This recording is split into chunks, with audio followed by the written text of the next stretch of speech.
Hello and welcome to the John Ark Show.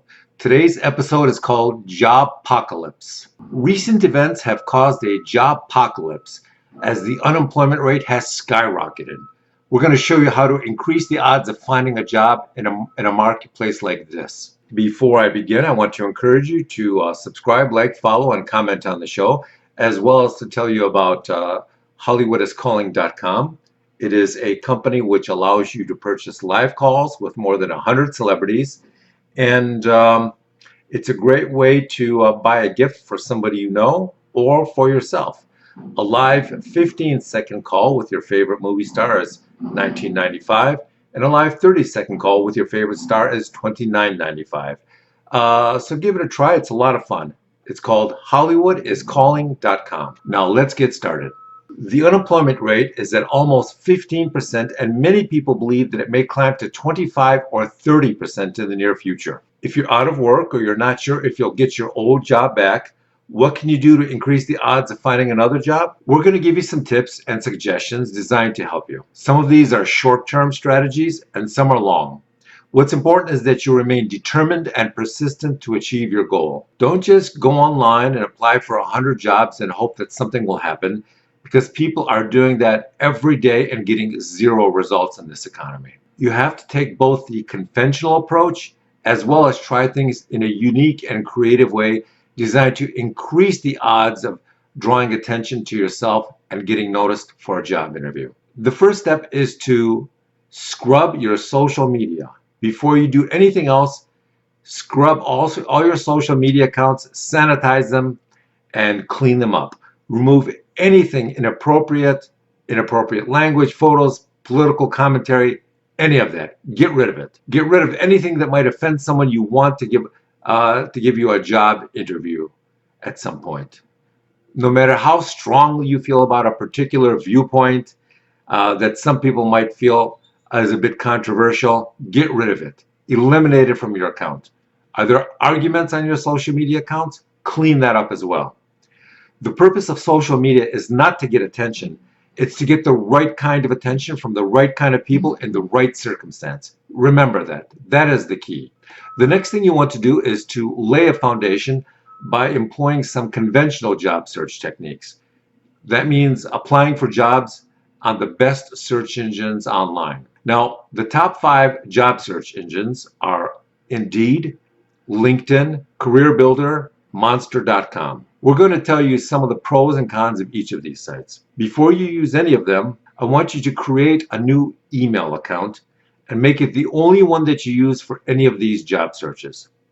The reason for that is there are a tremendous number of shady marketing companies out there that will grab your email address and spam you to death with it, so you never want to use your real email for job searches. And the reason for that is also the fact that some of these jobs posted are fake jobs. They're put up there by marketing companies designed to snatch your email address and then just keep carpet bombing you with emails for the next 5 years. So the first online job search site that is extremely popular is called Indeed. Indeed's big selling feature is that it's supposed to aggregate the jobs listed on all the other websites and make them available to job seekers. This is probably the largest job site available right now. Another good feature that it has is that you can tell it what you're looking for, and then it will email you jobs on a regular basis that fall into that category. Its disadvantage is that it doesn't offer very many additional services. It's sort of a no-frills site when it comes to extra features. The next one is called LinkedIn. LinkedIn is a professional networking site that also helps people find jobs. One of the advantages of LinkedIn is that almost all companies are already on it, so it can really help you with your search. The disadvantage of LinkedIn is that it isn't a traditional job search site.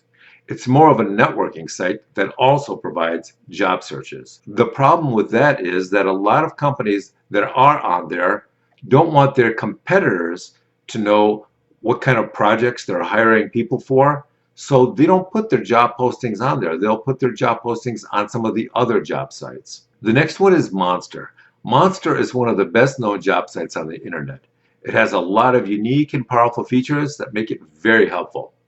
The disadvantage of Monster is that it's known for gathering a lot of spam as marketers try and take advantage of the service, and they end up annoying job seekers to death with an endless stream of spams for all sorts of nonsense. The next one is Glassdoor. Glassdoor can provide you with a lot of additional features and benefits, like providing sample interview questions, salary information, and the other experiences of employers who already work at that company. It also rates the CEOs of companies and makes it easier to avoid working for a terrible employer. The disadvantage of Glassdoor is that its search service can be a little difficult to use at times. The next one is Career Builder.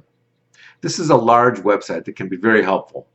Just as with all these sites, you'll have to evaluate its search features and determine if they have the jobs you're looking for. Next, I want you to consider social media avenues. So now that you've sent out a lot of resumes to all the conventional job search sites, how can you increase your chances of finding a job by doing something more, something creative, something innovative? We've got some suggestions for you. First, I want you to start a YouTube channel, but not just any YouTube channel. This has to be a professionally dedicated YouTube channel, which will allow you to focus on the industry or companies that you want to work at. Now, you have to keep the content of this channel professional, positive, and encouraging, and be very helpful. You can conduct interviews, you can create informative and helpful videos, and you can call attention to the latest technology being used in the profession or industry that you would like to work in. What you should never do is be negative, disrespectful, or try and damage the reputation of a company or individual in your videos. Remember, every video you create might be viewed by professionals in the future who are considering you for a job. You want to impress them, not cause them to believe that you're going to be a liability. You always want to bring value to your employers. You don't want to bring headaches. You also want to keep in mind that these videos can be used to impress people in the future who might want to do business with you as well. Next, there's something new, a new opportunity that I'd like you to consider, and it's called drafting a letter of attention. A letter of attention is something that you send out 50 or 100 physical letters to, and it's sent to politicians, CEOs, and VIPs. You ask them if they'd be willing to help you with your job search by writing you a short letter of attention.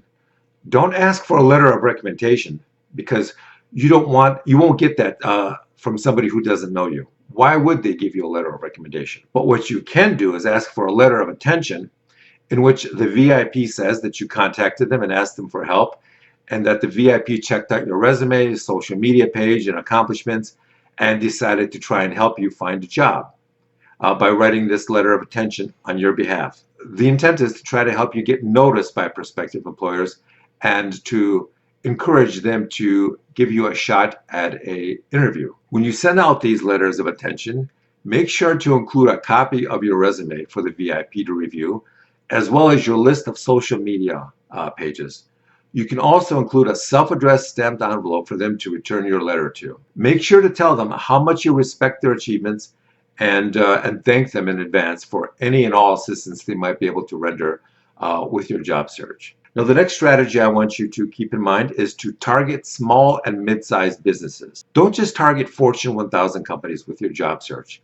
The problem with many of them is that they have computers scanning all their incoming resumes, and if you lack a specific keyword, then your resume will never be seen by a human being. Extend your job search to very small and mid-sized companies. By sending your resumes to smaller companies, you are increasing the likelihood of having a human being actually see and read your resume and cover letter. The next strategy is to create company-specific videos. These are videos, YouTube videos you'll create in which you praise a company or one of their achievements. Doing so may get you the attention of someone at the company who may be willing to grant you an interview. Remember, there are two goals here. One is to have the video go viral in a way that gets the attention of the company you want to work for. The other thing to remember is to always remain positive. You want to flatter the company and its people with your videos. Don't ever disrespect anyone or any company, because that will generate the kind of ill will that'll prevent you from getting hired by them and also their competitors who may also see that video. The next strategy is to include some physical letters in your search. Now, the primary mechanism for your job searches should always be electronic or online. Social media and job sites, That should be how you lay the foundation for your job search. But don't ever underestimate the power of also sending out physical letters that you can actually mail to someone at the company. This can be the person who's the head of the department you might work for. This can be the CEO. This could be the head of HR. Whatever you think makes sense. But this strategy is especially effective with smaller and mid-sized companies that aren't getting tens of thousands of letters a day. If you send out 100 physical letters, there's always the possibility that a few of them may actually get the attention of the people you send them to. So with that, I want to thank you for watching and talk to you soon.